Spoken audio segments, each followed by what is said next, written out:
আমি খাদিজার ভালোবাসাকে রিজিক হিসেবে পেয়েছি। সুবহানাল্লাহ। রাসূল সাল্লাল্লাহু আলাইহি ওয়াসাল্লাম এই শব্দটা ইউজ করেছেন, রিজিক, রুজিকতু হুব্বাহা।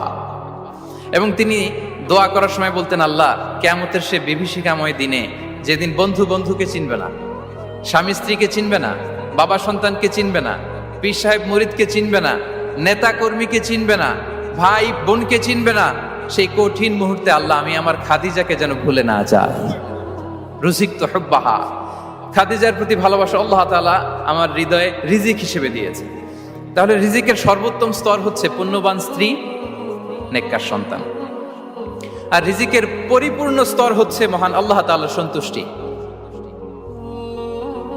রিজকের পরিপূর্ণ স্তর যেটা, সেটা হচ্ছে রিদাল্লাহ, আল্লাহ তাআলার সন্তুষ্টি। আমার আল্লাহ যদি আমার উপর সন্তুষ্ট হয়ে যায়, আমাদের আর কিছু লাগে? আর কিছু লাগবে? এটাই তো আমাদের এক্সপেকটেশন, এটাই তো আমাদের